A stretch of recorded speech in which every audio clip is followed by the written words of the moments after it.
Hello， 大家好，我係阿怡，我係阿峰。灣區睇房記得揾我哋，小行好多彎路啊！今期咧，我哋嚟到咗高爾夫球場上面建嘅別墅。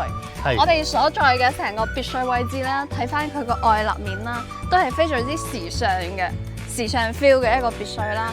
因為喺大灣區啦，即係包括成個廣東嚟講啦，喺高爾夫球上建嘅別墅咧，係非常之少數，好少好少。我哋陣間睇翻我哋嘅後花園咧，就可以睇翻我哋成個高爾夫球場地㗎啦。佢係一個國標嘅一個高爾夫球場嚟嘅，係16棟嘅，都係一個標準嘅一個比賽場。好震撼。係啊，我哋陣間一一去比較翻佢。同埋咧，今日天氣咧，亦都係非常之好喎。藍天白雲。跟住呢度咧就係入到嚟我哋呢邊嘅前花園啦。嗱，呢一個位置啦係專門可以放你嘅豪車呢個位置。當然啦，到時你呢個位置可以打咗一個玻璃房，都係完全冇問題嘅。咁我哋入去睇一睇。哇，整得都幾精緻下喎！呢個前廳係前花園。我哋要唔要行一圈花園先再入翻嚟？OK 喎。係啊，呢個前花園都好靚。最緊要咧，我哋呢一套嘅別墅嘅特點啦，就係望我哋嘅高爾夫喎。因為係獨棟別墅啊，所以佢個花園咧可以圍繞住成間屋轉一圈㗎。係啊，夠晒舒服我覺得。好精緻。哇！呢種生活花園啊，真係寫意啊！嗱，平時啦都可以嚟到我哋嘅後花園呢個位置。去望我哋呢邊嘅高爾夫球場，同埋我哋前面啦都有個湖景嘅，好寫意啊！係。我哋嗰邊咧仲有專業人士依家喺度打緊高爾夫球。阿怡，我哋落去睇一睇。好啊！我哋樓下啦都仲搭建咗我哋呢邊嘅休息平台喎。雙層花園。呢下我先中意啊！呢個啊單層花園，好平平淡淡。一啲新意都冇，但係呢一個啦，好特別。兩層花園有高低之分喎，而且坐住喺呢個梳化位置咧，睇翻呢個景，真係一個下晝都唔會覺得無聊。係啊，係覺得係好享受。坐喺度非常之舒服喎。係啊，對面嘅高層咧就係我哋嘅航空新城啦，包括我哋嘅華發商都啦，全部都喺對面。一路之隔。係啊，就買嘢，平時購物啦、食飯啦、行街啦，都好方便。而且啦，係咁寧靜嘅一個位置，對面就係一個大型集中嘅一個商場，華發商都啊、shopping mall 啊，而且以及有好多嘅5星級酒店就喺我哋附近。係啊，出則繁華，入則寧靜。呢啲真係真正想要到嘅生活啊！享受型嘅一個別墅。係啊！哇，今日天氣又唔熱又唔凍，剛剛好。我哋依家迫不及待先入邊睇下內籠係一個點樣嘅佈置先。係啦，我哋兜一圈。嗱，我哋啦，依家就從我哋嘅前後花園都睇勻晒啦。依家咧，我哋就係入去睇。我好中意佢入邊嘅嗰個旋轉樓梯嘅設計啊，好時尚。少女都中意。係，我哋陣間就同大家一一去介紹翻佢先。係啦。嗱，我哋嘅正大門啦，就係從呢一度開始翻到你屋企。歡迎回家。係。嗱，入到嚟呢一個位置啦，佢嘅挑高都係 OK 㗎，真係真正嘅別墅嘅一個豪宅嘅風格。入到嚟我哋呢個位置啦，就係我哋呢邊嘅大廳啦。嗱，我哋呢個大廳啦，佢係正宗嘅歐式風格嚟嘅。嗱，睇翻阿怡嗰邊。超級舒服。喺呢個廳位睇翻我哋出邊呢個景咧，好似幅畫咁。係，可以係由我哋個廳位睇翻到出面嘅高爾夫景，真係舒服。藍天白雲，成塊嘅大玻璃，好似一個活動起身嘅一幅畫咁。係，好靚。詩和畫都在近處。對。我哋睇嘅呢個戶型咧，佢係一個純獨棟別墅嚟㗎，所以咧佢就係單獨呢一戶所有，就唔會有鄰居去打攪到自己嘅。哇，好舒服嘅一個環境。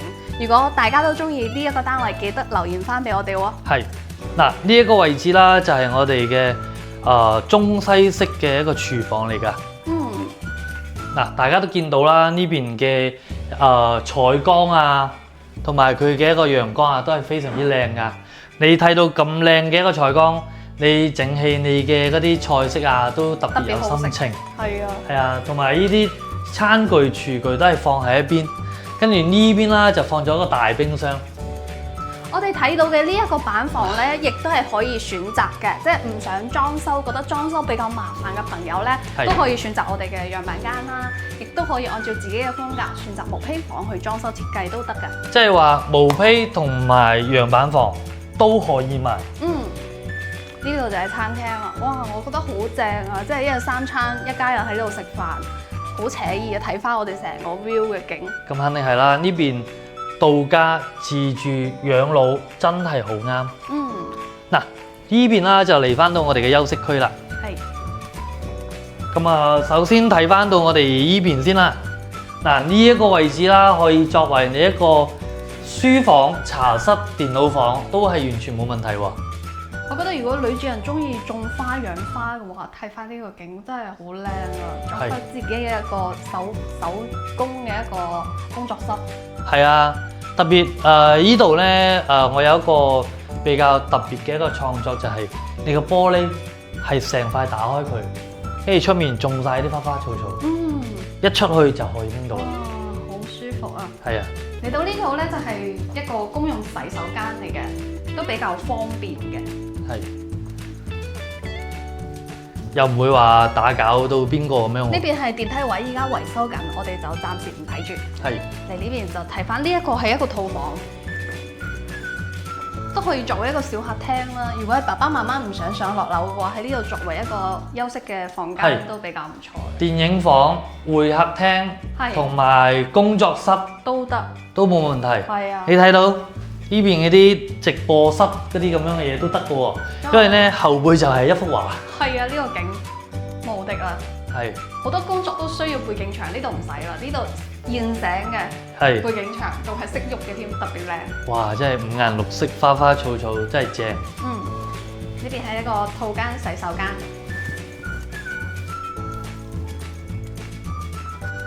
咁我哋急不及待。落我哋負一樓，我哋負一樓睇一睇先。繼續參觀。係，哇！呢一條樓梯真係正，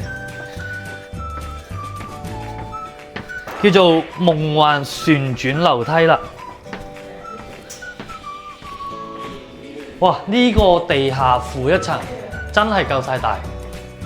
咁啊，從我哋呢邊開始啦。嚟到呢度空間咧，佢係作咗一個娛樂室嘅，佢係單獨分開，而且係作咗一個隔音㗎。咁樣話就唔會打擾到屋企人休息啦，即係幾大聲幾嘈都好。哇！真係佢做咗嗰啲隔音㗎喎。係啊，咁樣嘅話，佢呢個空間就好好玩啦。係啦，點玩都得。你打到凌晨5、6點嘅麻雀都得啊。係。跟住隔離仲放住啲酒添啊。喺度選酒。係啊。呢邊咧就係茶室。小心好啊，輝，唔好話仆親喎。見到咁靚，跟住激動咗。係啊。嗱，呢一個位置啦，可以作為屋企主人家嘅一個茶室招待朋友。招待朋友嘅。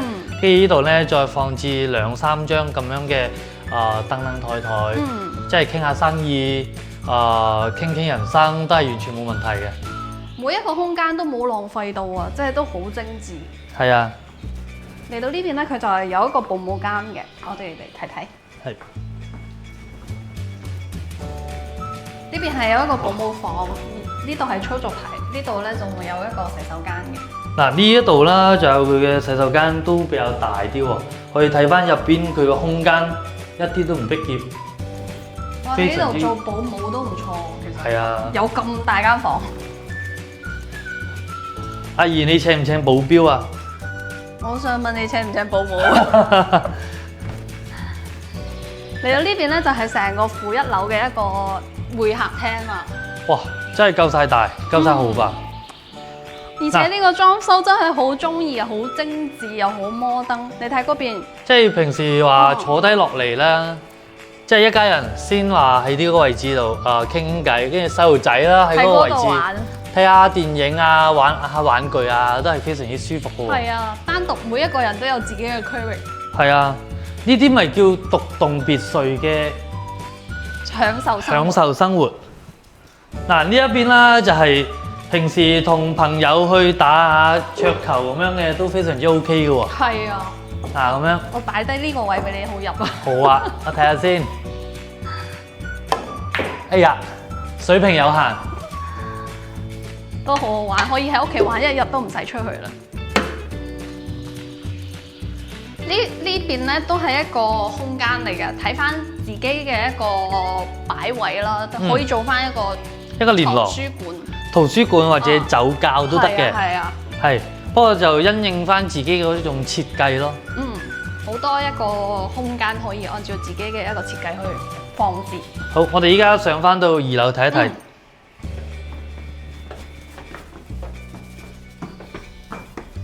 哇！依條樓梯啦，就真係比較特別，歐式風格。好啦，上到嚟2樓啦，我哋見到啦，依家2樓咧大致喺度重新維修，即係再進一個改造嘅。係呢度咧都有個樓梯可以上翻我哋嘅天台嘅，因為依家維修當中啦，我哋就唔作參觀啦。係啦，阿姨，我覺得處處有風景喎，呢一棟別墅，大家睇一睇。睇下呢個 view。哇！1樓、2樓或者係我哋嘅會客室都係風景畫。風景如畫。係。咁我哋入我哋嘅主人房。哇！呢個主人房真係夠晒正。嗱，呢個咧就係電梯嚟嘅，直接上到嚟嘅，夠晒大喎。呢個主人房嘅風景都係好靚，即係成間屋嘅景都係睇翻我哋高爾夫球場地啦，同埋我哋嘅湖景啦。哇，好靚，好舒服啊！係咯，超正啊！加上藍天白雲，同埋地下係我哋嘅高爾夫球景。呢個套房咧都有做翻個衣帽間嘅，呢個衣帽間都好精緻啊，全部都係鏡。仲有我哋嘅梳妝台。再嚟翻到我哋呢邊嘅洗手間啦，哇！浸住我哋嘅浴缸。睇出去高爾夫，有企缸，有企位，同埋我哋呢邊嘅智能馬桶，即係你可以享受唔同功能嘅你嘅一個洗手間咁樣咯。哇！即係再一次睇翻到我哋主人房就唔想走啦。我哋睇晒主人房啦，我哋對邊咧仲有一間房嘅，不過佢係冇放家具啦。我哋大致嘅展示下俾大家睇睇。好啊。呢度係一個公用洗手間，呢邊就係呢個房間啦。睇翻我哋嘅都係一個別墅嘅園林嘅景觀。佢每一個空間都非常之 OK 嘅。然後呢個空間位咧，我都覺得可以做翻一個家庭客廳啦，都唔錯。係，完全係冇問題喎。係啊。成個戶型咧，我哋就睇晒啦。